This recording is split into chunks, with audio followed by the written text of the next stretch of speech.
advantage of the various services provided through early intervention. So when we were assigned a service coordinator, she had a meeting with my husband and I. And at that time, she explained what early intervention was and the various services that early intervention provides. So I didn't know the various therapies.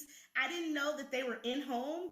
And so I learned all of that through my service provider. So in that initial meeting, she just reassured me that I was in the right place and that I wasn't alone and that our family was going to get additional support to help my daughter. And so it started off with physical therapy, and the therapist came in our home. So they like to do it in your natural environment where the child is at, just so that you can implement the various strategies and techniques outside of the therapy times to keep helping with development and growth. And so we started off with physical therapy, and then we moved to occupational therapy, which works on fine motor development and growth.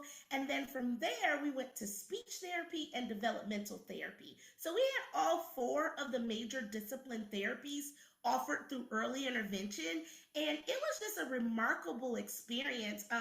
Looking back on it, she's a graduate now of early intervention, but I'm just so grateful for the time. The therapists were hands-on. They gave me feeding strategies, how to, when we transitioned from bottle to solid foods and snacks, she gave me techniques that I could use as a first-time mom, because this is all my first time too. So not only did I go through NICU and early intervention, I was learning all of this as a first-time mom. And so my early intervention team really became like a family to me. And so they, like I said, just gave me strategies and tips and just really became a part of the growth over a 3-year period with my daughter. It was funny when we graduated, my one therapist, she was the first one, the physical therapist, when she was a little baby, just literally 6 months out of the hospital, and she was the first one. And now when she left us and we graduated, she was walking and running. And so it just goes to show how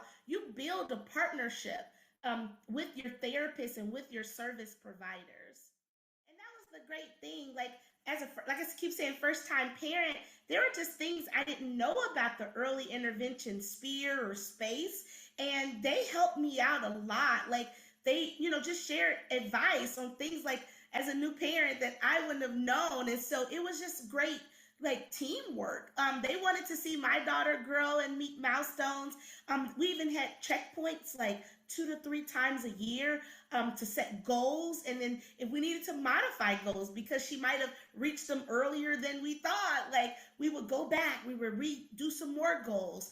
And so it was just absolutely amazing. And like I said, they came into our home. And so they were in our natural environment. They recommended books and toys. They brought different like hands-on items that she could play and engage with just to work on different things. And so I think that was the beauty of early intervention, is it's in your home, it's in your environment, is using the things that they're acclimated with on a day-to-day basis. And they just helped coach me through, like, this is working on this. And even though she's playing, it was like therapy through play. And so it seemed very fun and engaging for her, but it was working on different milestone growth, things that she needed to learn and do. And so I'm just super grateful for my therapist. Sometimes I even check in sometimes just to let them know how we're still doing. And so it really does, they become your family for those 3 years.